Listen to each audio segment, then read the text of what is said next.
यो बालुवाटार जग्गा प्रकरणको सुरुवात कहाँबाट हुन्छ भने 66 सालमा माधव कुमार नेपालको क्याबिनेट हुँदाखेरि त्यो ललिता निवास भनेर माधव कुमार नेपाल नभन्नुस् तपाईकै पार्टी भनौँ न त्यो बेलाको तत्कालीन तपाईकै पार्टी हैन एमाले सरकारमा हुँदाखेरि once upon a time he was the prime minister of our country. It's the reality. हामीले स्वीकार्नु पर्यो नि त प्राइम मिनिस्टर हुनुहुन्थ्यो क्याप्टेन अफ क्याबिनेटको हैसियतले सारा जिम्मेवारी उहाँले लिनुपर्छ भन्ने मान्यता हामीले राख्छौँ र उहाँले याद गर्नु होला जुन क्याबिनेटमा हाम्रो क्याबिनेटमा प्राइम मिनिस्टर नै अल इन अल हुन्छ क्याप्टेन अफ क्याबिनेट त्यतिकै भनेको होइन उहाँले चाहँदाखेरि जसको पनि राजीनामा लिन सक्नुहुन्छ र स्वीकृत गरिदिन सक्नुहुन्छ त्यसपछि पालो आयो डाक्टर बाबुराम भट्टराईको यो बीचमा के भइदियो भने सुवर्ण शमशेरको नाममा रहेको कुनै समय राणाहरूले नि सी क्लासको राणा सुवर्ण शमशेर महावीर शमशेर भन्दै त्यो जग्गा कब्जा गरेका थिए मोहन शमशेर जुद्ध शमशेरहरूले पछि डेमोक्रेसी आएपछि फिर्ता दिने प्रक्रिया पनि भयो तर बालुवाटारको जग्गा विस्तार गर्ने नाउँमा त्यो जग्गा त्यहाँ एकीकरण गर्ने भनियो तर भयो के भने नक्कली मोही खडा गरेर भूमाफियाहरूले कौडीको दाममा त्यो जग्गा कब्जा गर्छन् क्याप्टेन अफ द क्याबिनेटको हैसियतले पोलिसी करप्सनको मूल भागीदारी उहाँहरूको माधव नेपालले बडो सकस पारिरहेको अवस्थामा उहाँले गाजर र लट्ठी देखाउने रणनीति अन्तर्गत फाइल खोलेको पनि हुनसक्छ रमाइलो र इन्ट्रेस्टिङ कुरा त के छ भने नि जस्तो यहाँ हामीले हेर्नुपर्छ नक्कली भुटानी प्रकरणमा रानी साहिबा म्याडम आरजु लगभग सुनपानी छर्किएर अहिले चोखिनु भएको छ कारण के अभियुक्त जो छन् तिनीहरूलाई कराप झ्याप बनाएर एकजना पनि नछोडिकन निर्दोषलाई नफसाइकन दोषीलाई नउम्काइकन अनुसन्धान टुङ्गाएर सजायको व्यवस्थापन हुन्छ या यो सत्ता बार्गेनिङको वा बजेट पास गर्ने एउटा बार्गेनिङ टुल्स हो भन्ने कुरो हेर्न बाँकी छ उता तपाईँका पार्टीका विष्णु पौडेल भागे भन्ने समाचार आयो के हो त यो अब के हुने भयो खै मलाई भागे जस्तो लाग्दैन हिजो भर्खर उहाँसँग मेरो फोन सम्पर्क भएको थियो उहाँ यहीँ हुनुहुन्छ भाग्नुपर्ने आवश्यकता पनि छैन अनुसन्धानलाई सहयोग गर्नुहुन्छ दुधको दुध पानीको पानी छुट्टिने गरी अदालतले भोलि इन्साफ देला अख्तियारले अनुसन्धान गर्ला यो विषय भोलि अदालतको विचाराधीन मुद्दा बन्नेछ आफ्नो 1-2 गट्टा जमिनमा 4 कोठे घर देखाएको प्रचण्डको कर्पोरेट लाइफस्टाइल भारतमा मोदी जसरी आफूलाई जोगी भन्न रुचाउँछन् तर उनी संसारकै सबभन्दा लग्जरियस र महँगो नेतामध्ये एक मानिन्छन् त्यसै गरी प्रचण्डको सचिवालय धान्न समेत प्रधानमन्त्री नहुँदा पनि 14-15 लाख मासिक खर्च हुन्थ्यो उहाँको माडवारी स्टाइलको हाइफाई एलिट क्लासको जीवन धान्न कति खर्चिलो छ कति लाभिज लाइफस्टाइल छ भन्ने कुरोमा यु नो भेरी वेल यस्तो साउजी जसमाथि प्रचण्डको लगानी छ भनेर केही मान्छेले अन्धविश्वास वा विश्वास गरिरहेका छन् यो कुरोको खण्डन दुवै पक्षबाट भएको मैले बुझेको छैन प्रचण्डजीबाट पनि छैन यताबाट पनि छैन त्यसकारण कतिपयले यसलाई फेरि के पनि भनेका छन् भने कति नेताहरूको खाता भर्जिन आइल्यान्ड वा सिङ्गापुर वा स्विजरल्यान्डमा खुलेको छ त्यहाँ समयमा पैसा पुगेन कि भनेर बेनिफिट अफ डाउट यिनीलाई पनि यिनीहरूले मुखभरिको जवाब दिन सकेका छैनन् पत्नी मोहले बसीभूत भएको शेरबहादुरको सबभन्दा ठुलो कमजोरी आरजु देउबा र जयवीर सिंह देउबा भन्ने प्रचण्डलाई थाहा छ त्यसकारण शेरबहादुर आफै हस्याङ फस्याङ आएर यथार्थ के हो भनेर बुझ्दा प्रचण्डजीले खडे सिधा भनिदिनु भयो अरे यदि तपाईँ यो सरकार ढालेर आफू प्रधानमन्त्री हुन आतुर हुनुहुन्छ भने म्याडम आरजुलाई नेपाल प्रहरीले कुनै पनि समय जारी गर्न सक्ने पक्राउ पुर्जीबाट म बचाउन सक्दिनँ म रोक्न सक्दिनँ पुलिस भ्यान कुनै पनि समय तपाईँको निवासतिर लम्क्यो भने मलाई केही नभन्नु भनिसकेपछि शेरबहादुरजीले कुरा बुझ्न सिपालु चतुर बाहिर होस्याङ्गेदेखि पनि गिरिजाको जो उहाँ सक्सेसर हुनुहुन्छ सस्तो छिटो र भरपर्दो फाइबर नेट र आइपिटिभी भनेकै वैदिक आयुर्वेद सेवा प्रणालीमा दिशा घरको जुनसुकै समस्या निको बनाउन सम्भव छ मलद्वारमा एउटा थोका जस्तो आउने पिपहरू जाने त्यो मलाई हैरान पारिसकेको थियो कताबाट अब वैदिक आयुर्वेदिक बारेमा जानकारी पाउन थाले मैले चाहिँ यहाँ वैदिक आयुर्वेदिकमा आएर उपचार गरेको छु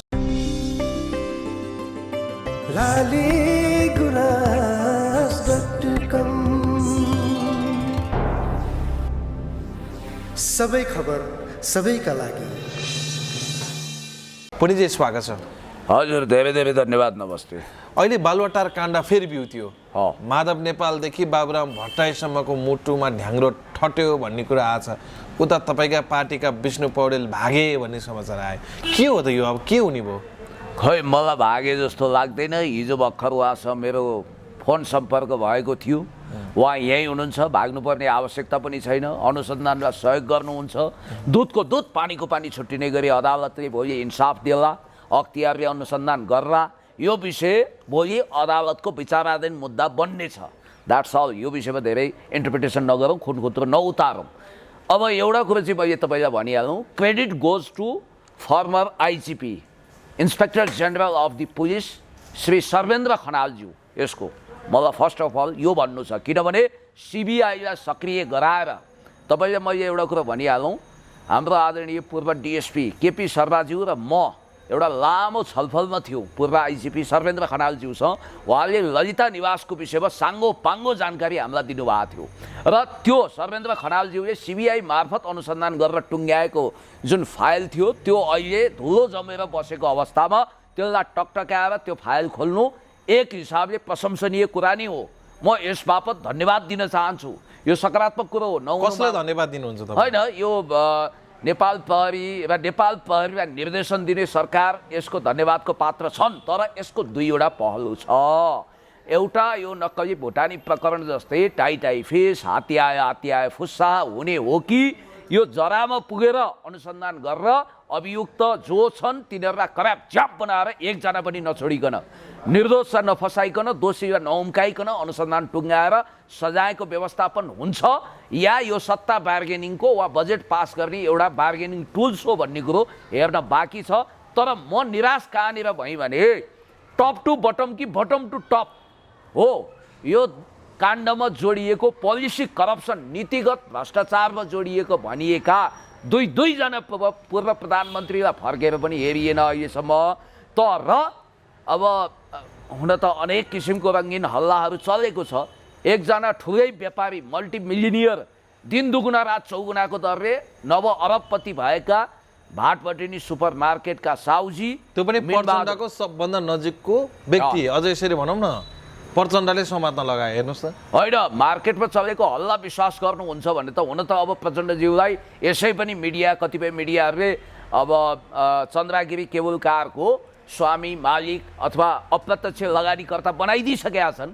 अब दुर्गा प्रसादजीले त दुबईमा भिल्ला छ भनेर अलरेडी बोलिसक्नुभयो, त्यसको प्रमाण उहाँसँग छ कि छैन, do you have any evidence भनेर उहाँलाई सोध्नुपर्ने हुन्छ, प्रमाण भए पेस गर्दा हुन्छ। त्यति मात्रै होइन, आफ्नो 1-2 गट्टा जमिनमा 4 कोठे घर देखाएको प्रचण्डको कर्पोरेट लाइफस्टाइल, भारतमा मोदी जसरी आफूलाई जोगी भन्न रुचाउँछन् तर उनी संसारकै सबभन्दा लग्जरियस र महँगो नेतामध्ये एक मानिन्छन्। त्यसै गरी प्रचण्डको सचिवालय धान्न समेत प्रधानमन्त्री नहुँदा पनि 14-15 लाख मासिक खर्च हुन्थ्यो। उहाँको माडवारी स्टाइलको हाइफाई एलिट क्लासको जीवन धान्न कति खर्चिलो छ, कति लाभिज लाइफस्टाइल छ भन्ने कुरोमा यु नो भेरी वेल, मैले भनिरहनु पर्दैन। अब जहाँसम्म यहाँनिर करप्सनको फाइल खोलेको कुरा छ, तपाईँलाई एउटा कुरा भनिहालौँ, मीनबहादुर गुरुङको विषयमा योभन्दा अगाडि उहाँले सुसाइड अटेम्प्ट यानि कि आत्महत्याको प्रयत्न गरेको भनेर छ्यास ती न्युजहरू भाइरल भए। पछि उहाँले आफैले खण्डन गर्नुभयो यो झुटो कुरो हो भनेर मीनबहादुरजीले। त्यति मात्रै होइन, म तपाईँलाई भन्न चाहन्छु कतिपयले के भनेका छन् भने यो लोकतन्त्रपछि माओवादीहरू शान्ति प्रक्रियामा आएपछि जसरी दरबार हत्याकाण्डपछि पूर्व राजा वीरेन्द्र र ऐश्वर्याको सम्पत्ति आफूले औताली पाए समान उपभोग गरेर दिन दुगुना रात चौगुनाको दरले नेपालकै सबभन्दा धनी कहलाएका विनोद चौधरीले त्यो होइन भनेर खण्डन गर्दा किताबै लेख्नु पर्यो। त्यसै गरी मानिसहरूलाई अन्धविश्वासको तहमा विश्वास के छ भने मीनबहादुर गुरुङजी जो पूर्व प्रधान सेनापतिको सम्धि समेत हुनुहुन्छ छत्रमान गुरुङजीको, उहाँको ओखलडुङ्गाको रुम्जाटारबाट सामान्य झोला बोकेर काठमाडौँ झरेर कुनै समय एउटा सामान्य औकातको व्यापारी कर्मचारी भएका उनी कर्मचारीबाट रिटायरमेन्ट लिइसकेपछि मोमो पसल सञ्चालन गर्छन् र आजभन्दा 10-15 वर्ष अगाडि, 15-20 वर्ष अगाडि पुलिस हेडक्वार्टरको ठिक पछाडि भाटपटिनी सुपर मार्केट चलाउँछन्। चलाक र नाफा कमाउनको लागि सिपालु मीनबहादुर गुरुङको प्रगति नाटकीय अचानक रूपमा भइदिन्छ र अहिले मीनबहादुर गुरुङ नेपालको सुपरमार्केट जगतको बेताब बादशाह हुन्। सम्भवतः नेपालको टप 10 मल्टिबिलियनियरको सूची बनाउने हो भने उहाँ टप 4-5 मै पर्नुहुन्छ।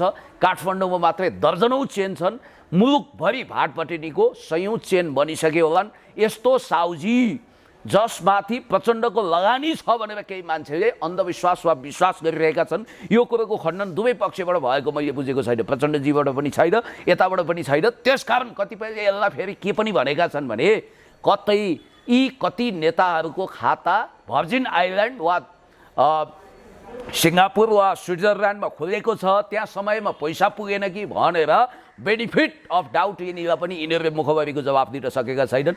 त्यति मात्रै होइन, कतिपयले हिसाब किताब मिलान वा बार्गेनिङको लागि पनि उनलाई भित्र छिराइएको हो, पक्राउ गरिएको भनेर विश्वास गर्छन्। यसको जवाफ, यसको खण्डन उहाँहरूले गर्नुपर्छ। अहिले 8 जना कर्मचारीहरू उहाँहरूले पक्राउ गर्नुभयो। पूर्व निर्वाचन आयुक्त सुधीर कुमार शाह, अनि त्यसपछि कलाधर देउजा भन्ने यही दिल्ली बजार मालपोतका हाकिम लगायतका व्यक्तित्वहरू पक्राउ पर्नुभएको छ। र यो बालुवाटार जग्गा प्रकरणको सुरुवात कहाँबाट हुन्छ भने 66 सालमा माधव कुमार नेपालको क्याबिनेट हुँदाखेरि त्यो ललिता निवास भनेर अहिले माधव कुमार नेपाल नभन्नुहोस्, तपाईँकै पार्टी भनौँ न त्यो बेलाको तत्कालीन तपाईँकै पार्टी होइन, एमाले सरकारमा हुँदाखेरि once upon a time he was the prime minister of our country.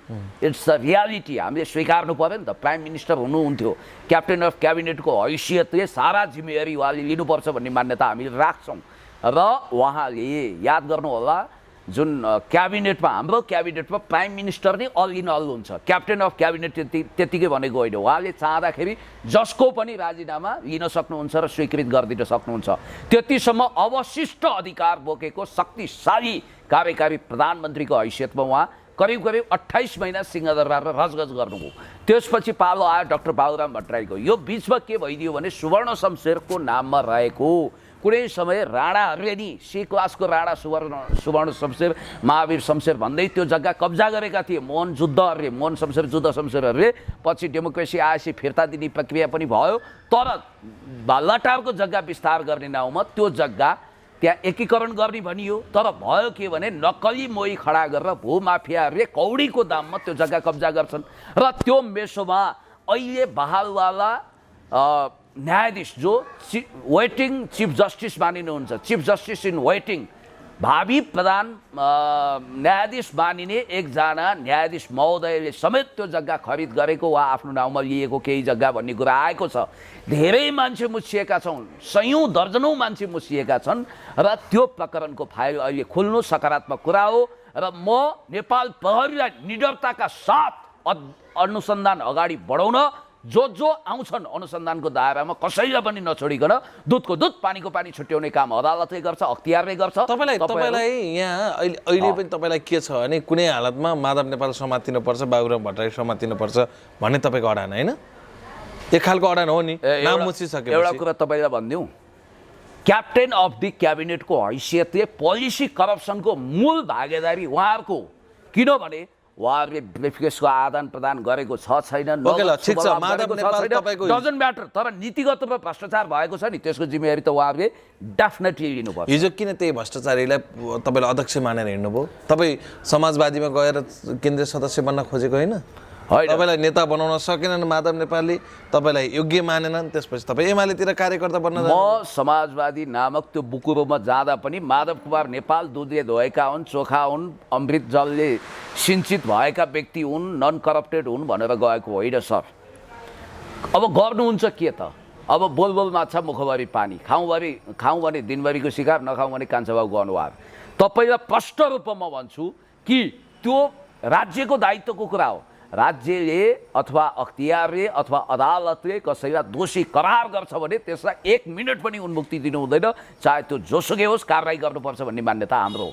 Okay, ठिक छ। अब यो घटनाबाट केही गरी माधव नेपाल मुछियो भने तपाईँको पार्टीका अहिलेका चाहिँ नेता र तत्कालीन पूर्व चाहिँ अर्थमन्त्री समेत रहनुभएका व्यक्तित्व विष्णु पौडेल पनि मुछिनुहुन्छ। तपाईँले विष्णु पौडेललाई चाहिँ जोगाउनुहुन्छ कि जोगाउनुहुन्न? ठ्याक्कै यो प्रकरण कसरी आइदियो भने नि, फिलिपिन्सको भ्रष्ट पूर्व राष्ट्रपति जोसेफ स्टार्डामाथि जब एक्सन गर्यो त्यहाँको अख्तियार सम्बन्धी, त्यहाँ भ्रष्टाचार निवारण गर्ने एउटा निकायले, त्यतिखेर के भइदियो भने ठ्याक्कै यही कथा दोहोरिएको छ के त्यहाँको one of the prominent cabinet मिनिस्टरलाई पनि हतकडी लाग्यो। कारण के भने जोसेफ स्टार्डाको उहाँ नजिकको निकटतम सल्लाहकार हुनुहुन्थ्यो, तर उहाँ इनोसेन्टली कहीँ फस्नु भएको थियो भन्ने कुरा आयो। पछि त्यहाँको जजले त्यहाँको चिफ जस्टिसले उहाँलाई सफाई दिनुभयो। मेरो भनाइको मतलब के हो भने अब यो मुद्दा अख्तियारले अनुसन्धान गर्दैछ र अदालतको म्याटर हुँदैछ, त्यसकारण उहाँमाथि अख्तियारले अनुसन्धान गर्छ होला। त्यो विषयमा हामी सबैले सहयोग गर्नुपर्छ। तर मलाई जहाँसम्म लाग्छ आफ्नो छोरा, उहाँले त होइन नि, उहाँको छोरा नवीन पौडेल कि कसले छोरा भयो नि त परिवारभित्र जोडिएन होइन। परिवार जस्तो कमलजी तपाईँको सन्तानले भोलि कुनै कारोबार गर्यो, तपाईँलाई जानकारी नदिकन सबै कुरोको जिम्मेवारी आज टोपबहादुर रायमाझीलाई के हालत भयो? होइन, टोपबहादुरजीको त प्याचअप भएको छ कि भन्ने शङ्का छ। होइन, प्याचअप भएको छ छैन बाउ छोराको भन्ने कुरो त फादर एन्ड सनको जुगलबन्दी हो कि छोराले आफ्नै तरिकाले सस्तो पाइयो भनेर जग्गा उठाएको, इनोसेन्टली त्यो जग्गा सरकारी हो भन्ने थाहा नपाइकन हतार हतार मान्छेले किनेका पनि हुन सक्छन्। जस्तो पूर्व अहिलेको बालवाला न्यायाधीश जो भविष्यको प्रधान न्यायाधीशको लाइनमा हुनुहुन्छ, चिफ जस्टिस इन वेटिङ हुनुहुन्छ, उहाँले दिएको बयान पनि त्यही थियो। मलाई सबै कुरो थाहा भएन, जो सस्तोमा जग्गा पाइयो उठाइयो भनेर भन्नुभएको थियो। जतिखेर उहाँ वरिष्ठ अधिवक्ता हुनुहुन्थ्यो, सिनियर एडभोकेट हुनुहुन्थ्यो। मैले भन्न खोजेको कुरा के भने यसमा मलाई कसैलाई सुनपानी छर्किनु पनि छैन, तर मैले बुझेसम्म त्यहाँ इनोसेन्टली सस्तोमा जग्गा पाइयो भनेर उहाँको छोराले खरिद गरेको हुनाले नेपाल सरकारलाई फेरि दाखिला गरिसक्नु भएको छ, जग्गा फिर्ता गरिसक्नु भयो। न्यायाधीश महोदयले जग्गा फिर्ता त यता माधव कुमार नेपालले नि गरे नि, होइन गर्नुभएको छ, तर उहाँ त फेरि क्याबिनेट अफ क्याबिनेट हो नि त, अनि उहाँ त सरकार प्रमुख हो नि त। सरकार नेपालले गरे सही, विष्णु पौडेलले गरे चाहिँ गलत। यस्तो हुन्छ के सर, एउटा जहाज डुब्यो भने नि त्यसको मूल जिम्मेवारी क्याप्टेनको हुन्छ के, सायद क्याप्टेनको हुन्छ भन्ने जरुरी छैन। क्याप्टेनले मुख्य जिम्मेवारी लिनुपर्छ, त्यहाँ बस्ने पेसेन्जरले लिँदैन। त्यस कारणले गर्दाखेरि त्यसो भने त तपाईँको त्यो बेलामा त पार्टीका अध्यक्ष केपी शर्मा ओली हुनुहुन्थ्यो, पार्टीले पनि त जिम्मा लिनु पर्यो नि। होइन, पार्टीले त त्यही भएर अध्ययन अनुसन्धान गर्न खोजिरहेको थियो। उहाँले नै फाइल खोल्न खोज्दाखेरि तपाईँलाई थाहा छैन, माधव कुमार नेपालले विभिन्न ठाउँमा भाषण गर्नुभएको थियो त। फाइल खोल्न थालिएको थियो ललिता निवासको, मलाई फसाउन खोजिएको थियो भनेर उहाँले भाषणबाजी गरिरहनु भएको छ त। केपी शर्मा ओलीज्यूको गभर्मेन्ट 2 महिना टिकेको भए यो फाइल उहाँले नै खोल्नुहुन्थ्यो। भनेको केपी शर्मा ओलीले माधव नेपाललाई जेल हाल्ने तयारीमा थिए, कुनै व्यक्तिलाई हाल्ने कुरै भएन। यहाँ जो फसेको छ माधव नेपालको कुरा अनुसार त माधव कुमार नेपाललाई केपी ओलीले जे होस् जेल हाल्ने नीतिगत पोलिसी करप्सनमा त माधव नेपालजीको हात छ भनेर मान्छेले विश्वास त गरिरहेका छन्। माधव नेपाल अब केही गरी अब यताबाट प्रचण्डले जोगाउने अवस्था देखिएन, प्रचण्डले माधव नेपाललाई हानिसके एक हिसाबले भनौँ न। माधव नेपालको मुटुको ढ्याङ्ग्रो ठटिसक्यो, यता बाबुराम भट्टराईलाई पनि कता जाउँ भन्ने अवस्था आइसक्यो। अब माधव नेपाल एमालेमा गयो भने एमाले स्वीकार्छ? मलाई त्यस्तो लाग्दैन, आई डोन्ट थिङ्क सो। किनभने म तपाईँलाई प्रश्न भनिदिन्छु, यहाँ सवाल कुर्सीको पनि हो। तपाईँलाई एउटा कुरो भनिदिउँ, यो फाइल यतिखेर खोल्नुको अर्को स्ट्राटेजिकल कारण म तपाईँलाई बताइदिन्छु। बजेट पासमा लफडा भइरहेको थियो, प्रचण्डलाई विभिन्न खालको यिनीहरूले धाकधम्की घुर्की लगाइरहेका थिए। खास गरी भन्ने हो भने उपेन्द्र यादव र डाक्टर बाबुराम भट्टराई त नभनौँ, माधव नेपालले बडो सकस पारिरहेको अवस्थामा उहाँले गाजर र लट्ठी देखाउने रणनीति अन्तर्गत फाइल खोलेको पनि हुनसक्छ। रमाइलो र इन्ट्रेस्टिङ कुरा त के छ भने नि, जस्तो यहाँ हामीले हेर्नुपर्छ नक्कली भुटानी प्रकरणमा रानी साहिबा म्याडम आरजु लगभग सुनपानी छर्किएर अहिले चोखिनु भएको छ। कारण के? यसमा बडो गम्भीर कुरा के रहेछ भने नि, शेरबहादुरजीको ओठको मुस्कान कुर्सीसँगै उठियो, खोसियो, उहाँले हाँस्न बिर्सिनु भएको थियो। 6औं औँठी सुमसुमाइरहेको बेलामा अचानक उहाँको कुर्सीको खुट्टा भाँचियो र उहाँ प्रधानमन्त्री हुन नपाएपछि उहाँको सपना हुरीले उडायो र उहाँ बेचैन हुनुहुन्थ्यो। दिनको भोक न रातको निन्द्रा भएर छटपटाइरहनु भएको थियो। अचानक उहाँको सिङ्गापुरमा राजनीतिक भ्रमण हो, त्यो हुन त स्वास्थ्य उपचारको बहाना गरियो, तर त्यहाँ पुग्नुभयो र भनिन्छ त्यहाँ उहाँले विदेशी प्रतिनिधिहरूसँग गुप्तगु गरिसकेपछि उहाँको ओठको मुस्कान, उठिएको मुस्कान सिङ्गापुरमै फिर्ता भयो। उहाँ हाँस्दै मुस्कुराउँदै काठमाडौँ आइपुग्नुभयो र उहाँलाई दृढ विश्वास के भयो भने अबको केही समयमा म अब प्राइम मिनिस्टर बन्दैछु, I will be prime minister in near future भन्ने उहाँलाई लाग्यो। भइसकेपछि यो कुनै मनोहर कहानी आइन है, मैले एकदमै आधिकारिक निकायबाट हाई पोलिटिकल लेभलबाट थाहा पाएको इन्फर्मेसन तपाईँलाई सेयर गर्दैछु, तपाईँ मार्फत दर्शकवृन्दहरूलाई निवेदन गर्दैछु। त्यसपछि प्रचण्डजीले त अब त्यहाँ इन्टेलिजेन्स खटाउनु भएको थियो, जासुसहरू उहाँका नारद मुनिहरू त्यहाँ पनि सक्रिय थिए, तार जोडिएकै थियो र प्रचण्डजीले सिधा अब त्यसपछि प्रचण्डजीले तत्काल के गर्नुभयो भने आफ्नो संयन्त्र प्रयोग गरेर अब कृष्ण सिटौलाको पनि नाम जोडियो। म्याडम आरजु र कृष्ण सिटौला छिटोभन्दा छिटो पक्राउ पर्दैछन् भन्ने हल्ला फिजाइसकेपछि शेरबहादुरजीको नौनारी फत्रकै गलो, ओर्तालु खङ्ग्रङै सुक्यो। पत्नी मोहले वशीभूत भएको शेरबहादुरको सबभन्दा ठुलो कमजोरी आरजु देउबा र जयवीर सिंह देउबा भन्ने प्रचण्डलाई थाहा छ। त्यसकारण शेरबहादुर आफै हस्याङ फस्याङ आएर यथार्थ के हो भनेर बुझ्दा प्रचण्डजीले खडे खडे सिधा सिधा भनिदिनु भयो अरे, यदि तपाईँ यो सरकार ढालेर आफू प्रधानमन्त्री हुन आतुर हुनुहुन्छ भने म्याडम आरजुलाई नेपाल प्रहरीले कुनै पनि समय जारी गर्न सक्ने पक्राउ पूर्जीबाट म बचाउन सक्दिनँ, म रोक्न सक्दिनँ। पुलिस भ्यान कुनै पनि समय तपाईँको निवासतिर लम्क्यो भने मलाई केही नभन्नु भनिसकेपछि शेरबहादुरजीले कुरा बुझ्न सिपालु चतुर, बाहिर होस्याङ्गेदेखि पनि गिरिजाको जो उहाँ सक्सेसर हुनुहुन्छ त्यस कारणले गर्दाखेरि शेरबहादुर र प्रचण्डको बिचमा भनिन्छ अहिले एक खालको प्याचअप भएको छ। शेरबहादुरले प्रचण्डको सरकार नढाल्ने, तत्काल आफू प्रधानमन्त्री हुन नहडबडिने, तर त्यो बापत शेरबहादुर देउबाकी पत्नीलाई गिरफ्तार हुनबाट जोगाउने, थप अनुसन्धानमा हर्डल गर्ने, यो खालको ग्रान्ड पोलिटिकल कन्स्पिरेसी मेकियावेलीको थ्योरी घोकेकाहरूले, द प्रिन्स घोकेकाहरूले यसै गर्छन् भन्ने कुरा हामीलाई थाहा छ। र यहाँ काले काले मिलेर भाले खाने षड्यन्त्र पनि भइरहेको बुझिन्छ। तर अर्का थरी मान्छे सुलसुलेहरूले के भन्छन् भने प्रचण्डको एउटा व्यक्तित्व मस्ट मिस्टेरियस पोलिटिसियनको रूपमा रहेको छ। नागरिकता विधेयक पास गरेर लेडोप दोर्जेको दर्जामा आफूलाई पतन गराएका अखण्ड भारतको कृत्य नक्सालाई मौनतापूर्वक सदर गरेका प्रचण्डको उपयोगिता अब इन्डो वेस्टको लागि त्यति नै छ जति अल्बर्टो फुजिमोरीलाई पेरुमा साइनिङ पाथको दमनपछि आँपबाट कोया चुसेर फ्याँकिसकेपछिको अवस्था जस्तै अहिले प्रचण्डलाई उनीहरूले त्यो रूपमा हेरे। अब प्रचण्डको औचित्यता छैन कि यस बारेमा पनि छैन कि प्रचण्ड जस्तो मिस्टेरियस पर्सनले भोलि चाइना भिजिटमा BRI बेल्ट एन्ड रोड इनिसिएटिभको बाँकी प्रोटोकलमा सिग्नेचर गरेर इन्डो वेस्टको टाउको दुखाइको विषय हुनसक्छ भारत पश्चिमाको लागि, उनी घाँडो हुन सक्छन् भनेर सायद चाइना भिजिट अगाडि नै प्रचण्डको इन्द्रासन कुर्सी खोज्ने उनीहरूको दाउपेच छ।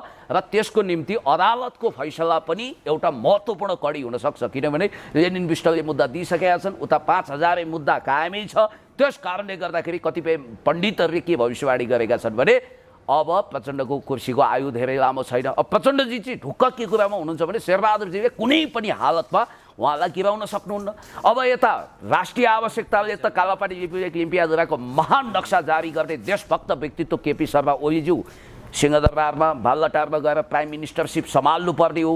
तर अहिले necessity of doctrine of necessity भन्छ नि, आवश्यकताको सिद्धान्तको आधारमा अड्को पड्को तेलको धुप भने जस्तो शेरबहादुर देउवालाई नै प्रधानमन्त्री मान्दिन पनि फरक पर्दैन भन्ने एमालेको अहिलेको निष्कर्ष छ। त्यस कारणले भविष्यमा काङ्ग्रेस र एमालेको गभर्मेन्ट हुने भयो भनेर माधवजीको छटपटाट तपाईँले हेरिरहनु भएको छ।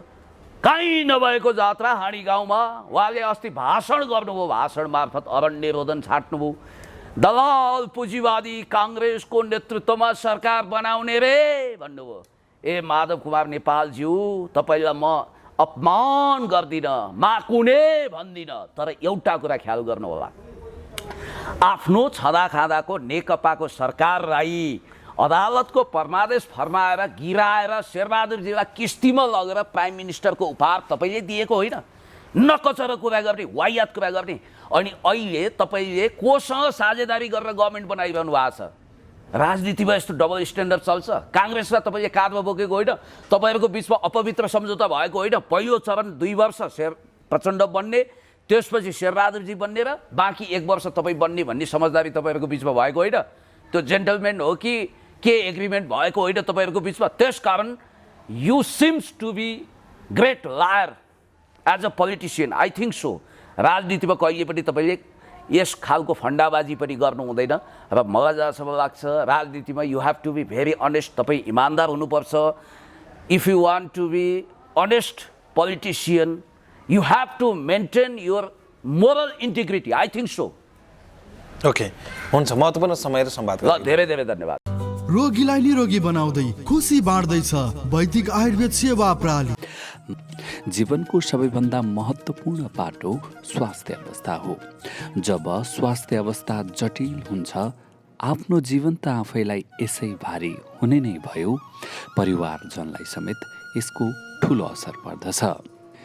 जीवनको उर्वर समय आफ्नो स्वास्थ्य अवस्थाको चिन्तामा बिताउनु पर्ने, अस्पतालको चक्कर लगाउनु पर्ने, समय र पैसाको लगानी गर्दा समेत स्वास्थ्य अवस्था ठिक नहुने, यस्तो दुःख मानिसले कतिसम्म झेल्न सक्छ? लगातार 10 वर्षको घुँडाको दुखाइ, उठ्न बस्न गाह्रो, शौचालय जानकै लागि आफ्ना घरका छोराछोरीलाई सहयोग माग्नुपर्ने, घुँडाको दुखाइ निको नहुँदै जीवन बित्छ होला भन्ने सोचमा रहेका उनी मेरो नाम असराम हो, 3 नम्बर क्षेत्र बसन्तपुर धोबा। मेरो घुँडा दुखेर यस्तो समस्या थियो, 10 वर्ष त्यो दुख्दा हैरान भए थिएँ। एकै ठाउँ बसेर अब सक्नै नसक्ने चार्दा हिसाबले बुल्थ्यो मैले। अब कसरी छोराहरू त्यो भनौँ नि हात समाएर डुलाउँथ्यो, छोडिदियो भने त्यत्तिकै लड्ने, यस्तो मेरो गाह्रो थियो। के गर्ने अब, आफत बित्यो थियो। म भन्यो मर्छु मैले भनेर भनेको थिएँ। मानिसको जीवन 21औं शताब्दीको यो समयमा दिनमै परिवर्तन भएको छ। 10 वर्षमा त मानिसले जुनी नै फिर्छ होला। अवस्था फेरिन्छ, समय फेरिन्छ, विचार फेरिन्छ, सबै कुरा परिवर्तन हुन्छ। यसराम भने हार मान्नेहरूमा परेनन्। ठुला ठुला अस्पतालहरू धाउँदा समेत पूर्ण रूपमा निको नभएको उनको घुँडाको दुखाइ छोराले लाइन चोक आनन्द मार्ग नारायणगढमा रहेको वैदिक आयुर्वेद सेवा प्रणालीमा लगी डाक्टरको सल्लाह बमोजिमको आयुर्वेदिक औषधिको प्रयोगपछि बिस्तारै निको हुन थाल्यो। विश्वासै नगरेको कुरा आफ्नो जीवनमा भएको देख्दा आफूलाई आफ्नै जीवन सपना लाग्न थाल्यो। अनि यति त्यो छ लान्चोकमा त्यो छोरा लिएर आयो। मलाई कसरत गरायो के यहाँ आएर, त्यो यस्तो गर तिमीहरूको प्रेसर घट्छ। अनि कसरत गरायो, खुट्टाहरू सबै। मैले त 5-6 महिना खाएँ अनि राम्रै भयो। म जम्मै काम गर्छु नि, हलो चलाउँछु, कोदालो चलाउँछु, सबै अब मैले गर्छु। गाई छ, त्यो भैँसी छ, त्यो जम्मै चराउँछु मैले। मेरो त आयुर्वेदिकको धेरै विश्वास लाग्यो। अब मलाई सन्चो बनाइदियो, अब अरू मान्छेलाई पनि सन्चो बनाउँछ नि आयुर्वेदिकको। विज्ञान र प्रविधिको समयमा उपचार पद्धतिले धेरै विकास गरेको छ, तर पनि उपचार पद्धतिको जननी आयुर्वेद उपचार पद्धतिको प्रयोगबाट बिरामीको उपचारमा पाइएको सफलता प्रशंसनीय छ, जसको ज्वलन्त उदाहरण 10 वर्ष लामो घुँडाको दुखाइबाट छुटकारा पाएका यसराम हुन्। रोगीलाई निरोगी बनाउँदै खुसी बाँड्दैछ वैदिक